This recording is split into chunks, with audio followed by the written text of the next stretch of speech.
library of books. It's about a boy named Josh, which the question has been brought up, is this Bolt? Maybe. It could be.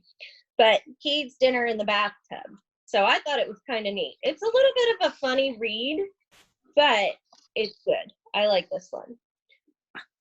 Do you want to have dinner at my house, Josh? Okay, Harris. We eat dinner in the bathtub. The bathtub? Yes. Why do you do that? You should eat dinner in the dining room.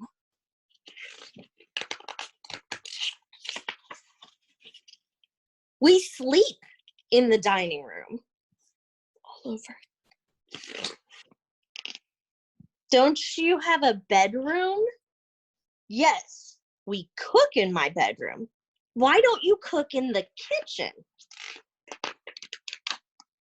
That's where we park. There's no room. We park our car in the kitchen. Kind of makes sense, though. Look, unloading right into the fridge. Maybe she's onto something. Why don't you park your car in the garage?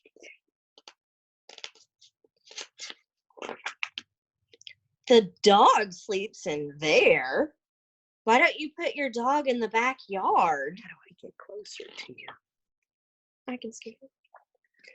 The backyard is filled with all kinds of things. There's tires too. Oh.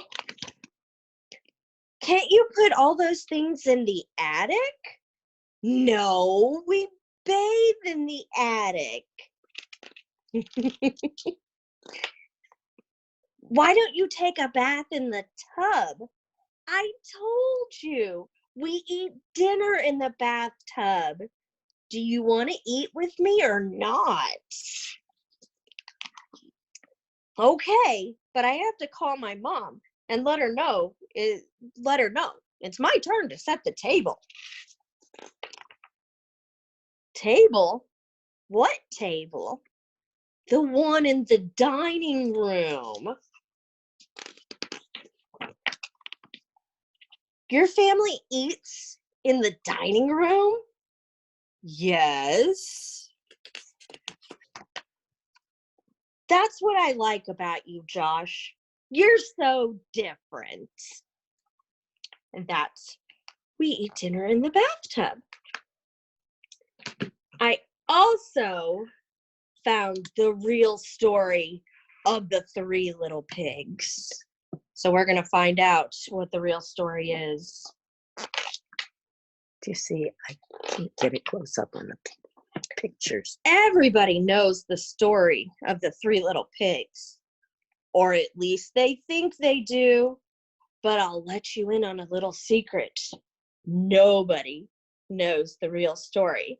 Because nobody has ever heard my side of the story. Here we go. I am the wolf. Alexander T. Wolf. Standing up. You can call me Al. I don't know how this whole big bad wolf thing got started, but it's all wrong. Maybe it's because of our diet? Hey, it's not my fault wolves eat cute little animals like bunnies and sheep and pigs. That's just the way we are. If cheeseburgers were cute, folks probably would think you were big and bad too. But like I was saying, the whole big bad wolf thing is all wrong. The real story is about a sneeze and a cup of sugar. This is the real story.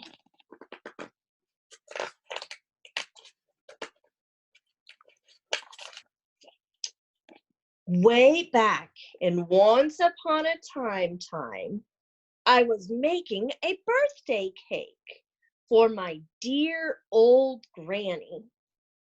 I had a terrible sneezing cold, and I ran out of sugar. So I walked down the street to ask my neighbor for a cup of sugar. Now, this neighbor was a pig, and he wasn't too bright either. He had built his whole house out of straw. Can you believe it? I mean, who in his right mind would build a house of straw?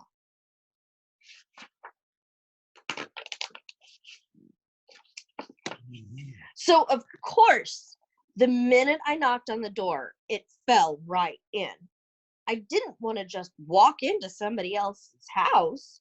So I called, little pig, are you in? No answer. I was just about to go home without a cup of sugar for my dear old granny's birthday cake. That's when my nose started to itch. I felt a sneeze coming on. Well, I huffed and I snuffled and I sneezed a great sneeze. And you know what?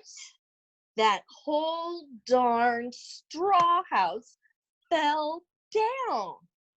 And right in the middle of the pile of straw was the first little pig, dead as a doornail. He had been home the whole time. It seemed like a shame to leave a perfectly good ham dinner lying there in the straw, so I ate it up. Think of it as a big cheeseburger just lying there.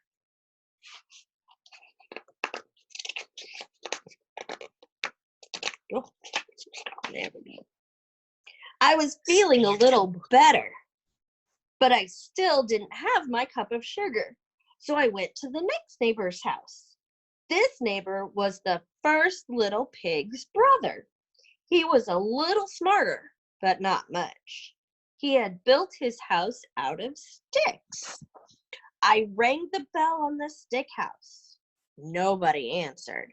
I called, Mr. Pig, are you in? He yelled back, go away, Wolf, you can't come in.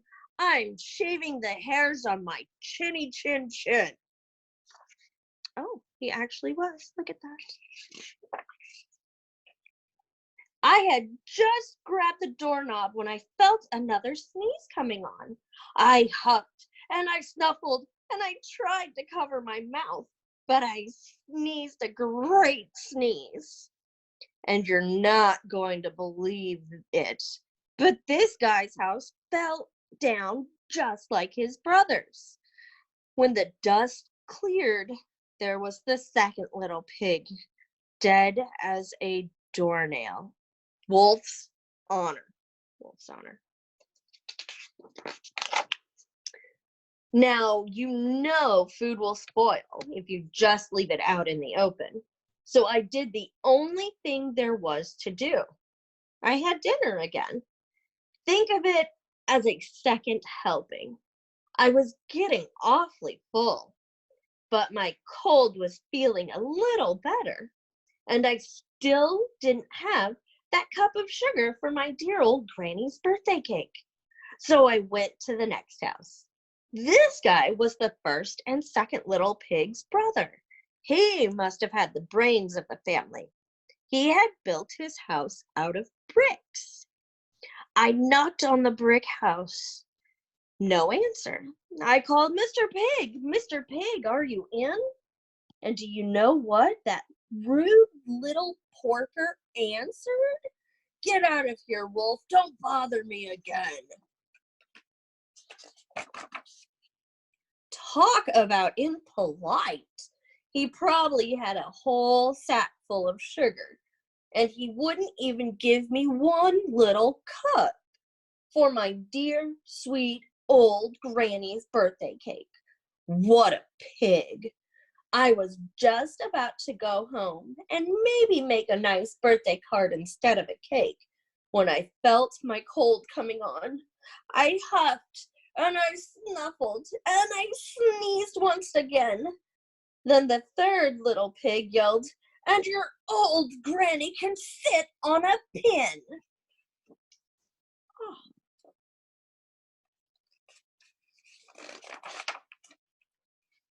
Now, I'm usually a pretty calm fellow, but when somebody talks about my granny like that, I go a little crazy. When the cops drove up, of course I was trying to break down this pig's door. And the whole time I was huffing and puffing and sneezing and making a real scene.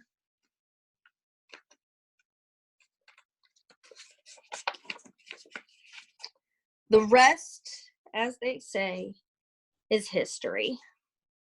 The news reporters found out about the two pigs I had for dinner.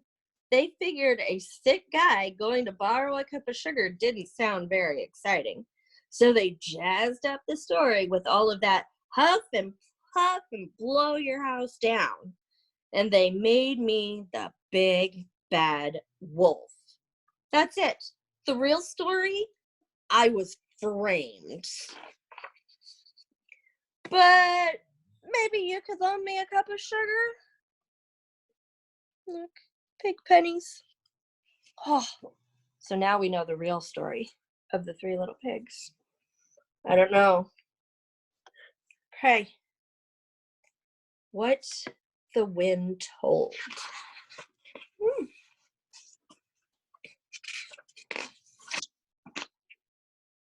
Oh, this is a long book. Tell me a story. Tossie was tired of being sick and staying in bed. She was tired of looking out her window at all the other windows across the way. She was tired of listening to the wind. "Stop blowing, wind," she said, "and tell me a story." "All right," said the wind. "What shall I tell you?" Tossie thought.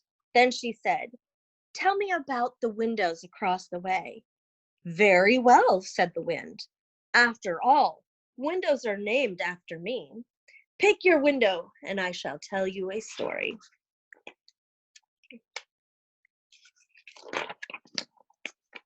Tossie looked at the windows. "Tell me about the old woman," she said. "Why does she lean on a cushion in her window every day?"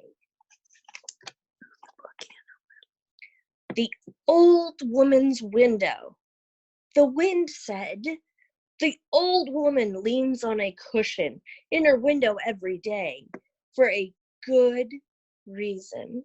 She has to, for every day, exactly at 10 o'clock, her floor turns into a pond.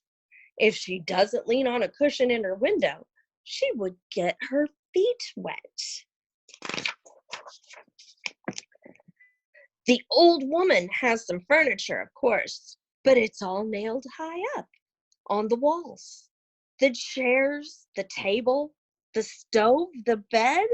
So when the floor turns to water, the furniture stays dry.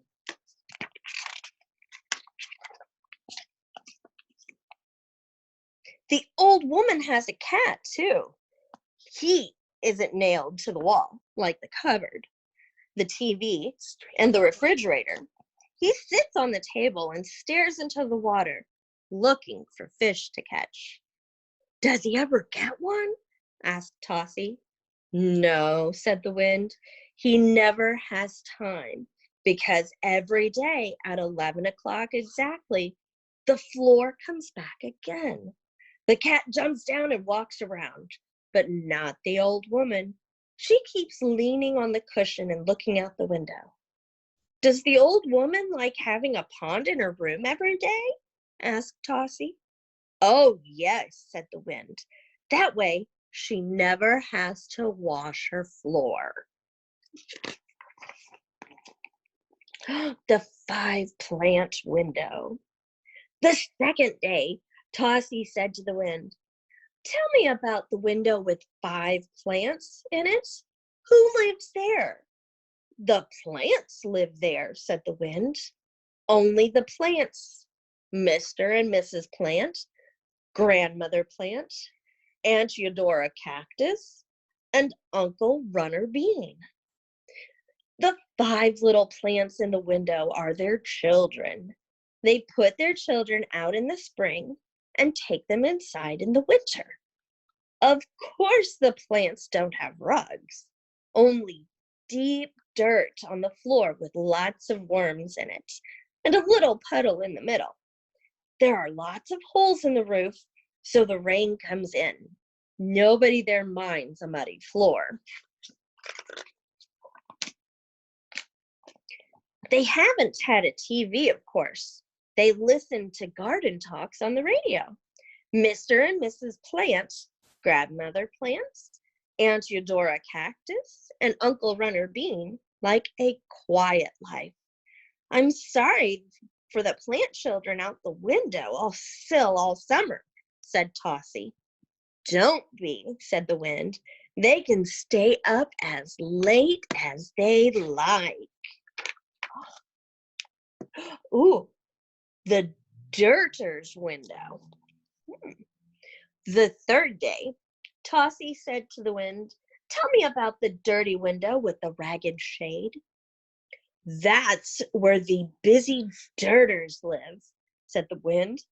They work very, very hard dirtying up the city. They practice at home. You lost your face. Ma Dirter tears up papers and throws them around. Pa Dirter squashes old cans and tosses them everywhere. You're not on. Hang on. Sorry. This is where the busy dirters live, said the wind. They work very, very hard dirtying up the city. They practice at home. Ma Dirter tears up papers and throws them around. Pa Dirter squashes old cans and tosses them everywhere. The little dirters smear the walls with crayons, jelly, and soup. They often borrow mud from the plant family. It's very neighborly. Oh my goodness. They make a mess of the toys and the furniture and the windows. Their rule is, don't hang things up. Throw them down. Then every night while everyone's asleep, the dirters go out and dirty up the city. They are always cross and always tired because people insist on cleaning up the city the next day. You'd think the dirters would be sick, said Tossie, living in all that dirt.